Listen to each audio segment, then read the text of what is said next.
काफ़ी सारे स्टूडेंट्स के क्वेश्चंस आ रहे थे सैलरी को लेकर।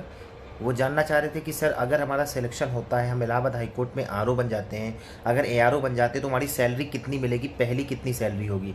तो इस वीडियो के माध्यम से मैं आपको सैलरी कैलकुलेट करके बताऊंगा, सब कुछ सारे भत्तों को जोड़कर मैं आपको सैलरी बताऊंगा कि आपको लमसम कितनी सैलरी मिलेगी और पहली सैलरी आप कितनी पाओगे एक महीने की। ठीक है, तो इस वीडियो में बने रहें क्योंकि बहुत दिनों से ये क्वेरी आ रही थी और मैं वीडियो बना नहीं पा रहा था। ठीक है, देखिए सबसे पहले शॉर्ट में मैं आपको कुछ चीज़ें बताना चाहता हूँ। देखिए इलाहाबाद हाई कोर्ट में जो आरओ होता है वो 4800 ग्रेड पे होता है। 4800 जो ग्रेड पे होता है इसको लेवल 8 बोलते हैं। ठीक है, ग्रेड पे पहले बोलते थे। उसी तरह 4600 ग्रेड पे आपका एआरओ होता है। एआरओ जो आपका होता है वो 4600 ग्रेड पे होता है, इसको लेवल 7 बोलते हैं आज के टाइम। आरओ जो आपका होता है वो 4800 ग्रेड पे होता है, उसको लेवल 8 बोलते हैं। आरओ जो होता है वो गजेटेड ऑफिसर होता है। गजेटेड ऑफिसर, गजेटेड ऑफिसर का मतलब ये होता है, गजेटेड ऑफिसर आरओ होता है। और अगर हम इसको ज़्यादा इलेबोरेट करें तो सेकंड क्लास गजेटेड ऑफिसर होता है स्टेट गवर्नमेंट का। ठीक है, सेकंड क्लास, ठीक है, स्टेट गवर्नमेंट का गजेटेड ऑफिसर होता है। तो गजेटेड ऑफिसर जो होता है किसी भी राज्य का, तो जो उस राज्य का जो गवर्नर होता है उसके गजट में उसका नाम लिखा होता है। ठीक है, तो आप एक एग्ज़ाम देकर गजेटेड ऑफिसर बन रहे हो, आप आरओ बनोगे डायरेक्ट। और यदि आप एआरओ बनते हो तो आप 4 साल बाद, जनरली इलाहाबाद हाईकोर्ट में प्रमोशन तेज़ होता है, जल्दी होता है, तो आप 4 साल बाद आरओ गजेटेड बन सकते हो। तो ये चीज़ आप समझ सकते हैं। तो आप लोगों में से जो भी स्टूडेंट्स पहली बार हमारे चैनल पे विजिट कर रहे हो, अगर आपको ऐसे ही रेगुलर वीडियोस चाहिए, आप कमेंट किया करिए, क्वेरीज़ किया करिए। मैं नेक्स्ट वीडियोस में आपकी क्वेरीज़ को सॉल्व करूंगा। और आपकी जो भी क्वेरी हो, जो भी आपको गाइडेंस चाहिए वो आप कमेंट सेक्शन में किया करिए। मैं नेक्स्ट वीडियोज़ में आपके सवालों को दूर करूँगा और ऐसे ही आपको वीडियोज़ प्रोवाइड करूँगा और रेगुलर अपडेट्स मैं आपको प्रोवाइड करता रहूँगा। ठीक है, तो हम काम की बात कर लेते हैं।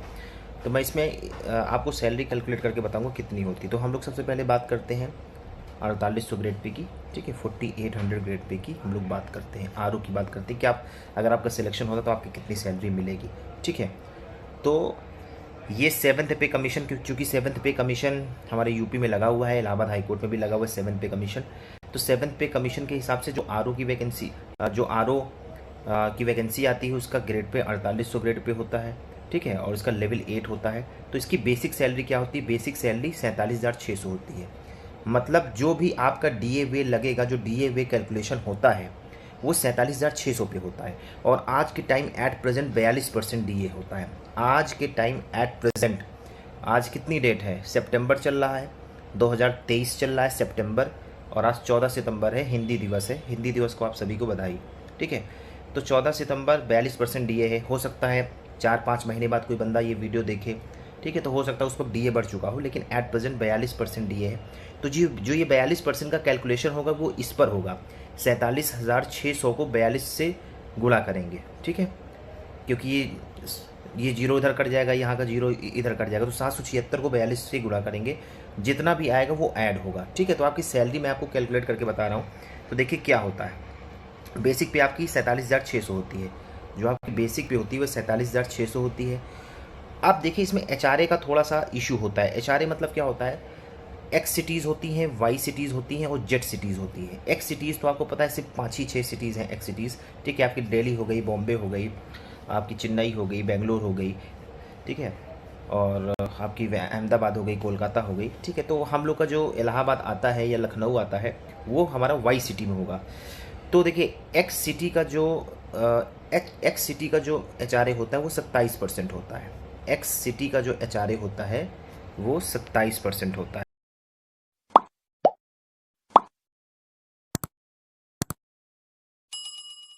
तो एक्स का आपको पता चल गया 27% होता है एक्स सिटीज़ का, और जो वाई सिटीज़ होती हैं उसका होता है 18%। ठीक है, 3 तरह की सिटीज़ होती है, एक्स वाई जेड, आपको पता होगा। तो एक्स सिटीज़ का हमने देखा 27% और वाई सिटीज़ का होता है 18%। इसी तरह एक जेड सिटीज़ होती है, जेड सिटी का होता है 9%। हालांकि हमको जेड सिटी से मतलब नहीं है, जेड सिटी से मतलब सिर्फ उन्हीं को है जो डिस्ट्रिक्ट कोर्ट से, जिनको भदोही मिला होगा या हरदोई मिला होगा या हापुड़, बहुत सारे। ठीक है, तो जितने भी मेन ज़िले हैं उत्तर प्रदेश के वो 18% वो वाई सिटीज़ में आते हैं। तो चूँकि इलाहाबाद हाईकोर्ट से लखनऊ और इलाहाबाद ही मिलता है, प्रयागराज ही मिलता है, तो आपका 18% पे ही कैलकुलेट होगा। ठीक है, तो देखिए बेसिक पे तो आप समझ गई। 4800 ग्रेड पे का मैं बता रहा हूँ, 4800 ग्रेड पे की 47,600 होता है बेसिक पे। इसी का 42% से मल्टीप्लाई करिए, क्योंकि इस वक्त 42% डीए ही चल रहा है आज के दिन। ठीक है, अभी तक एट प्रेजेंट। हो सकता है आप 6 महीने बाद वीडियो देखें तो DA और बढ़ चुका हो, ठीक है। और आपको HRA के लिए बेसिक पे में 18% मल्टीप्लाई करना है, ठीक है।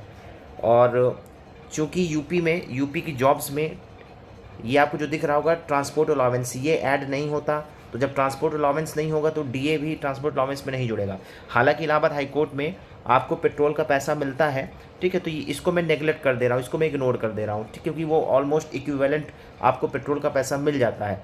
तो अगर हम सैलरी देखें तो देखिए आपकी ऐड क्या क्या होगा। देखिए ऐड आपका 47,600, अगर हम 42% इसको गुणा करते हैं तो प्लस 19,992। देखिए इसमें कैलकुलेशन है वाई सिटीज़ का, ठीक है। और अगर मैं चाह रहे 18%, आप कैलकुलेट करके देखिएगा 47,600 को आप 18% से गुणा करके देखिएगा तो 8,568 आएगा, ठीक है। प्लस हम TA और DA को, ये TA और DA ऑन TA ये दोनों हटा देते हैं, ठीक है। इसको हटाने से क्या होगा, क्योंकि आपको ऑलमोस्ट ये कैंसिल हो जाएगा क्योंकि आपको पैसा मिल जाता है, ठीक है। और प्लस ग्रॉस सैलरी आपकी कितनी हुई, जब हमने टोटल को ऐड किया तो ग्रॉस सैलरी आपकी लगभग 81,272 बनती है, ठीक है। तो मैं इसको लमसम मैं आपको बता रहा हूँ, आपको 80,000 सैलरी आपको मिलेगी। 80K आप सैलरी पाओगे, ग्रॉस सैलरी 80,000। अगर आप RO बनते हो ये ग्रॉस सैलरी आप 80,000 पाओगे। चूँकि आपका NPS भी कटेगा, जो नेशनल पेंशन स्कीम से आपका NPS कटता है, ठीक है। हालांकि आपको गवर्नमेंट भी कंट्रीब्यूट करेगी कुछ, लेकिन आपके इस ग्रॉस सैलरी से कटेगा। इनकम टैक्स भी आपका लगभग 6 से 7 हज़ार कटेगा, ठीक है।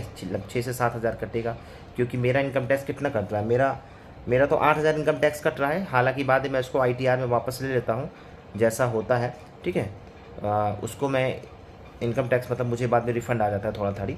तो मैं एक लमसम के हिसाब से आपका ले रहा हूँ। जैसे मान लीजिए 7,000 आपका इनकम टैक्स कटा, 6,000 आपका समझ लीजिए NPS कटा, तो 13,000 मैं इसमें से अगर मान लीजिए डिडक्ट करता हूँ 80,000 में से, तो 80 - 13 मतलब 68K 68,000 आपको इन हैंड सैलरी मिलेगी। RO में अगर आप RO बनते हो, ठीक है, डायरेक्ट अगर आप RO बनते हो तो आप 68,000 सैलरी इन हैंड पाओगे, ठीक है। और इसमें समझ लीजिए आपको वॉशिंग अलाउंस मिलता है अलग से, न्यूज़पेपर अलाउंस मिलता है अलग से, अगर आप चश्मा लगाते हो चश्मे का अलाउंस मिलता है अलग से, और अगर आप APS जॉब पा जाते हो जो कि 4800 ग्रेड पे की है तो उसमें आपको लैपटॉप भी मिलता है, बाकी बहुत सारे पैसे मिलते हैं और भी भत्ते एक्स्ट्रा होते हैं। तो ये सब चीज़ें मैं आपको बता दे रहा हूँ। तो आप 80,000 रुपये 81,000 रुपये आप पाओगे ग्रॉस सैलरी, और आप 68,000 रुपये पाओगे इन हैंड सैलरी। तो एक बहुत अच्छी सैलरी है आपकी एक तरीके से। और सेम टू सेम 1,500 आसपास आपका UPPSC RO भी होता है। जो UPPSC RO होता है उसका भी ऑलमोस्ट सेम टू सेम यही होता है, ठीक है। बस आपको 1,000 रुपये का डिफरेंस होगा, क्योंकि इसमें भी, ठीक है, हाई कोर्ट वाले भत्ते नहीं हैं, लेकिन ऑलमोस्ट सैलरी आपकी 1,000 रुपये कम ही होगी, ठीक है। इलाहाबाद हाई कोर्ट की ज़्यादा होती है क्योंकि उसमें अलाउंस ज़्यादा हो जाते हैं, ठीक है। तो ये लमसम सैलरी आपकी UPPSC RO वालों को भी यही मिल रही है, ठीक है, UPPSC RO वालों को। अब हम बात कर लेते हैं 4600 ग्रेड पे की। देखिए जो ये मैंने आपको बात बताई, ये लेवल 8 4800 ग्रेड पे, जो कि एक गजटेड ऑफिसर रहेगा, गवर्नर की गजट में नाम लिखा होगा और एक आप गजटेड ऑफिसर होगे, ठीक है। हायरकी वाला वीडियो भी कई सारे स्टूडेंट्स ने कहा, क्योंकि देखिए जैसे मैं आपको बता रहा हूँ, जैसे देखिए सबसे पहले तो CA बनते हैं 2800 ग्रेड पे, इसके बाद ARO बनते हैं 4600 ग्रेड पे, इसके बाद RO बनते हैं 4800 ग्रेड पे, इसके बाद SO बनते हैं, ठीक है। इसके बाद और भी बनते हैं, असिस्टेंट रजिस्ट्रार हो गया, फिर डिप्टी रजिस्ट्रार हो गया, फिर जॉइंट रजिस्ट्रार हो गया, फिर रजिस्ट्रार हो गया, तो 10,000 ग्रेड पे तक जाता है, ठीक है। भारत की एकमात्र नौकरी जो आपको 10,000 ग्रेड पे तक पहुंचने देगी। तो ये लेवल 5 हो गया, लेवल 5, लेवल 7, लेवल 8, ठीक है। ऐसे करके आपके लेवल बढ़ते रहते हैं, ठीक है, आज के हिसाब से। तो ये हमने आपको RO की सैलरी बता दी। अब ARO की बात करते हैं। तो देखिए जैसे यहाँ पे लेवल 7 था, मैं इसको लेवल 6 कर देता हूँ। देखिए लेवल 7 कर देता हूँ। 4600 ग्रेड पे लेवल 7 होता है, तो ये लेवल 7 मैंने कर दिया। और इसका बेसिक पे देखिए आपको दिख रहा होगा 44,900, ठीक है। मैंने इसको कैलकुलेट किया, ठीक है। मैंने जब इसको कैलकुलेट किया तो देखिए क्या आता है। तो ये देखिए आपको बेसिक पे दिख रही होगी 44,900 इसका बेसिक पे है। DA आपका अगर आप 42% गुणा करोगे तो 18,858 आएगा, ठीक है। अब आप देख लीजिए, आप पीछे जाके देखिएगा कितना डिफरेंस आया DA में, ठीक है। DA में कितना डिफरेंस आया। और ये आपकी HRA 8,082 आपकी HRA आ रही, क्योंकि 28% से हम लोग उसको 18% से कैलकुलेट कर रहे हैं, ठीक है। और ट्रांसपोर्ट अलाउंस और आपका DA और TA ये सब तो हट जाएगा। तो ऑलमोस्ट आपकी सैलरी 76,000 आ रही है। तो 75,000 75 के 4,000 सैलरी का डिफरेंस होता है जनरली। तो उसमें अगर आप 80,000 पाओगे तो इसमें आप 76,000 पाओगे। तो आप ARO में 76,000 ग्रॉस सैलरी आपकी रहेगी, 76,000 ग्रॉस सैलरी आपकी रहेगी, ठीक है। और अगर मैं इसमें से आपका मान लीजिए 6,500 इनकम टैक्स जोड़ लेता हूँ और 6,000 अगर मैं आपका इसमें से NPS जोड़ लेता हूँ, अगर ये माइनस करता हूँ तो अगर 76 से मैं 12,500 माइनस करता हूँ तो आपका 64 65 64-65,000 आप इन हैंड सैलरी पाओगे अगर आप ARO बनते हो तो ARO लेवल 7 आपका होता है ARO, ठीक है। सेकेंड क्लास ऑफिसर आप रहोगे और 4 साल बाद आपका प्रमोशन होगा, आप RO बन जाओगे, ठीक है। आप इतना समझिए, आप थोड़ा इतना समझिए, कोई बंदा जैसे जब ये वैकेंसी 2016 में आई थी तो कोई बंदा मान लीजिए, इमेजिन करिए कोई बंदा 22 साल की एज में RO बन गया होगा। जाहिर सी बात है, जब 22 साल की एज में RO बन गया तो 29-30 साल की एज में वो बंदा SO बन गया होगा, SO बन गया होगा 30 साल में, 30 साल में SO बन गया होगा। उसके बाद वो असिस्टेंट रजिस्ट्रार बन जाएगा 36 साल में, 36-37 साल में असिस्टेंट रजिस्ट्रार, 42-43 साल में वो बन जाएगा डिप्टी रजिस्ट्रार, 50 साल में बन जाएगा ज्वाइंट रजिस्ट्रार, 56-57 साल में बन जाएगा रजिस्ट्रार। और अगर मान लीजिए उसने स्पेशल डिग्री की होगी, लॉ किया होगा, प्रैक्टिस हुई होगी उसकी, तो रजिस्ट्रार जनरल भी बन सकता है वो। तो समझ लीजिए आप 4800 ग्रेड पे से आप ज्वाइन करते हो, मतलब आप कम एज में 4800 ग्रेड पे पा जाते हो, अंत में आप 10,000 ग्रेड पे, मैक्सिमम भारत की मैक्सिमम जो ग्रेड पे होती है आप वहाँ तक जा सकते हो। तो इमेजिन करिए, ठीक है। तो मैंने आपको हायरार्की, मैं सोच रहा हूँ हायरार्की मैं आपको बता ही दे रहा हूँ। देखिए हायरार्की आपकी 2800 से शुरू होती है, जो आपका होता है कंप्यूटर असिस्टेंट। फिर आपका आता है ARO 4600 ग्रेड पे, फिर आपका आता है RO 4800 ग्रेड पे, फिर आपका आता है SO 5400 ग्रेड पे, फिर आपका आता है असिस्टेंट रजिस्ट्रार 6600 ग्रेड पे, फिर आपका आता है डिप्टी रजिस्ट्रार 7600 ग्रेड पे, फिर आपका आता है ज्वाइंट रजिस्ट्रार 8700 ग्रेड पे, ठीक है। और फिर इसके बाद आता है रजिस्ट्रार 10,000 ग्रेड पे, और रजिस्ट्रार जनरल तो एक अलग ही बात हो गई। तो आप समझिए लेवल, आप देखिए कि आप 4800 से डायरेक्ट आप 10,000 ग्रेड पे जा रहे हो। जो कैबिनेट सेक्रेटरी होते हैं, जो IAS UPSC से इनका सिलेक्शन होता है, आप समझ लो इनकी बराबरी करोगे, ठीक है। इमेजिन करिए कि मतलब वो कोई बंदा इतने एग्जाम देकर जा रहा है, ठीक है। तो एक ये मतलब ये चीज़ मैं कह रहा हूँ कि वनडे एग्ज़ाम देकर आप इतना आगे पहुँच सकते हो। तो ये चीज़ मैंने आपको बता दी है, इसीलिए पर्सनली मुझे ये नौकरी अच्छी लगती है। भाई किसी बंदे को होम टाउन मिल रहा है, आपका 10 से 5, 10 से 6 आपका ऑफिस है, उसके बाद आपको मतलब नहीं किसी भी चीज़ से। समर वेकेशन आपको अलग मिल रहा है, विंटर वेकेशन आपको अलग मिल रहा है, दशहरा की 10 दिन 9 दिन की छुट्टी मिल रही है, दिवाली के 1 हफ्ते की छुट्टी मिल रही है, होली की 4-5 दिन की छुट्टियाँ मिल रही हैं। तो पर्सनली मुझे लगता है ये सबसे बेस्ट है आपके लिए, ठीक है। तो ये मैंने आपको ARO का बता दिया है। अब मैं कंप्यूटर असिस्टेंट का बता रहा हूँ, क्योंकि हम कंप्यूटर असिस्टेंट की भी वैकेंसी साथ में आएगी, तो कंप्यूटर असिस्टेंट भी देख लेते हैं। तो ये देखिए, ये कंप्यूटर असिस्टेंट दिख रहा होगा, लेवल 5 होता है कंप्यूटर असिस्टेंट। लेवल 5 मतलब इसका जो बेसिक पे होता है 29,200 होता है। हमने जब इसको कैलकुलेट किया YCT में देखते हैं तो देखिए 29,900 बेसिक पे है।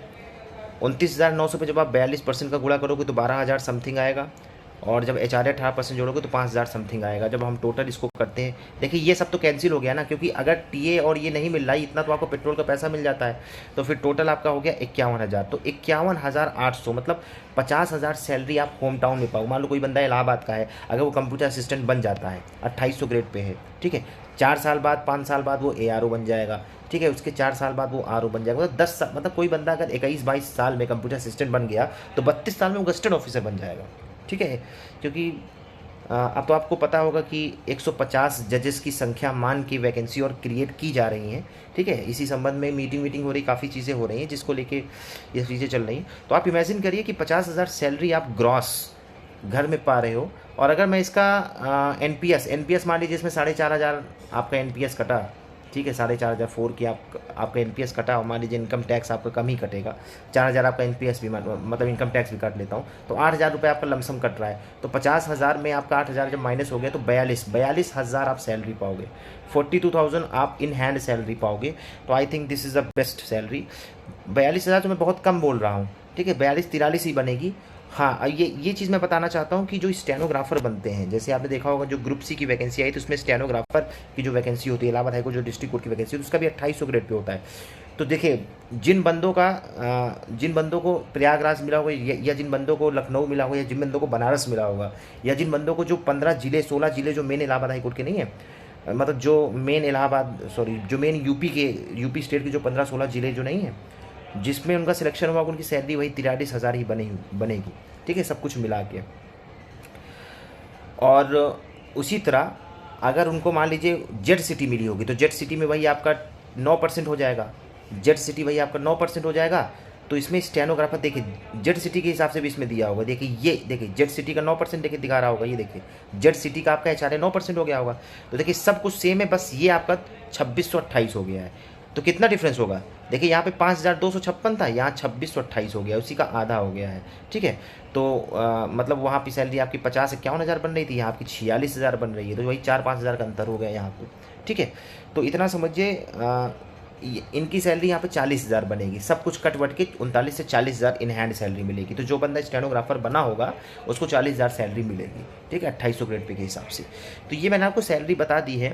ठीक है, अलग अलग ग्रेड पे से। ठीक है, और चूँकि मैंने ये भी बता दिया कि अगर आपका आर में सिलेक्शन होता है तो आपको डायरेक्ट इलाहाबाद या तो लखनऊ मिलेगा, जो कि वाई सिटीज़ हैं। 18% के हिसाब से आपकी सैलरी कैलकुलेट होगी और बाकी अलावेंसेज मैंने आपको बता दिए हैं। ठीक है, तो ये आप समझिए वन डे एग्ज़ाम देके, एक एग्ज़ाम देके, वन लाइनर एग्ज़ाम देकर नेगेटिव मार्किंग है नहीं, आप डायरेक्ट इतनी सैलरी पा रहे हो। इतनी सैलरी आपको शायद पीसीएस भी नहीं देता, क्योंकि पीसीएस में आपको क्या है, सिर्फ अगर एसडीएम हो, हम डीएसपी को छोड़ दें, एसडीएम और डीएसपी को छोड़ दें, बाकी नायब तहसीलदार हो, बाकी आप देखें सबका ग्रेड पे कम ही तो है। नायब तहसीलदार लोगों का ग्रेड पे आप देखिए 4200 ग्रेड पे नायब तहसीलदार। उसी तरह अगर आप यूपी पुलिस में देखें, दरोगा लोगों की सैलरी कितनी वो है, 2800 ग्रेड पे। आप जानते हैं आप एसआई की सैलरी जानते हैं कितनी सैलरी है एसआई की, सब इंस्पेक्टर की 4200 ग्रेड पे सब इंस्पेक्टर का होता है। ठीक है, एएसआई का ग्रेड पे आपका 2800 होता है। और जो एसएचओ होता है, ठीक है, जिसको इंस्पेक्टर बोलते हैं, 4600 ग्रेड पे इंस्पेक्टर का होता है, समझ लीजिए आप। तो 4800 ग्रेड पे तो गजेटेड ऑफिसर होता है उसमें से। ठीक है, 5400, क्योंकि 5400 आपको पता है 5400 डीएसपी आपका एसडीएम ग्रेड पे होता है। ठीक है, इलाहाबाद हाई कोर्ट से जो पीएस की वैकेंसी वो 5400 ग्रेड पे की है, तो 5400 ग्रेड पे आपका एसडीएम का ग्रेड पे की इक्विवेलेंट होता है। ठीक है, तो समझिए सुन के कितना अच्छा लग रहा है आपको। तो 5400 ग्रेड पे की सैलरी बताऊंगा अगले वीडियोस में, पहले आप लीजिए तो ये सब। ठीक है, तो देखिए वीडियो बनाने में मेहनत लगती है, समय देखिए काफ़ी ज़्यादा लंबा वीडियो हो गया है, लेकिन आप लोग की क्वेरीज ऐसी रहती है ना। अब देखिए मुझे कोई भी चीज़ मैं टड़काना नहीं चाहता कि बस फर्जी वीडियोस बना के व्यूज़ ले लूँ। मैं सोचता हूँ वो चीज़ आपको एक्सप्लेन हो, ताकि अगर आप भी किसी को समझाओ तो एटलीस्ट सामने वाले को समझ में आए। ठीक है, बाकी लोगों की अपनी अलग अलग राय हैं। कई लोग कहते हैं कि ज्ञान बांट रहे हो, ये बांट रहे हो, देखिए ये सब चीज़ें मैं इग्नोर करता हूँ। ठीक है, तो पढ़ाई करिए ज़्यादा से ज़्यादा, आपको मोटिवेशन के लिए इससे बड़ी चीज़ नहीं मिलेगी। और बाकी मैं स्टडी मटेरियल्स आपको टेलीग्राम में दे रहा हूँ लगातार। क्वेश्चंस अभी देखिए मैंने जस्ट आपको क्वेश्चंस दिए हैं, आप देखिए लगाइए। देखिए कभी कभी हिंदी के प्रश्न बहुत अच्छे मिलते हैं, मैं उसको एज इट इज़ कॉपी कर लेता हूँ, इंग्लिश के एज इट इज़ कॉपी कर लेता हूँ, आपको सब स्टडी मटेरियल्स दे रहा हूँ। तो आप लोग टेलीग्राम चैनल ज्वाइन करिए, लिंक नीचे डिस्क्रिप्शन बॉक्स में दी हुई है। और यूट्यूब चैनल को हमारे ज़्यादा से ज़्यादा शेयर करिए, इस वीडियो को ज़्यादा से ज़्यादा लाइक करिए, दोस्तों के साथ शेयर करिए। और जो भी मन में शंका हो, जो भी प्रश्न हो, कमेंट सेक्शन में लिखिए। कोई और भी क्वेरी हो तो कमेंट सेक्शन में लिखिए, नेक्स्ट वीडियोस में आपकी क्वेरीज को सॉल्व करूंगा। बेल आइकन को प्रेस जरूर करिएगा ताकि वीडियो आपसे स्किप ना हो। ठीक है, जेन्युइन वीडियो मैं आपको दूंगा। ठीक है, आपकी जॉब लगेगी, 100% लगेगी, क्योंकि इतना समझ लीजिएगा कि पिछले 3-4 सालों में कम से कम 80-90 सिलेक्शन मेरे जानने वालों के हुए हैं, जिसमें से मेरे खुद ही दोस्त 30-40 तो मेरे क्लासमेट ही थे। बाकी स्टूडेंट्स किसी की 4600 ग्रेड पे लगी, किसी की 4800 लगी, किसी की 2800 ग्रेड पे लगी, बस जॉब लगी है। ठीक है, सिस्टम में खामियां होने के बावजूद जॉब लग रही है, तो आप इतना समझ सकते हैं। ठीक है, तो इस वीडियो में इतना ही, ज़्यादा से ज़्यादा पढ़ाई करिए। इसके अलावा कोई भी क्वेरी हो तो कमेंट सेक्शन में करिए, और यूट्यूब चैनल को जरूर सब्सक्राइब करिए, दोस्तों शेयर करिए। जय हिंद।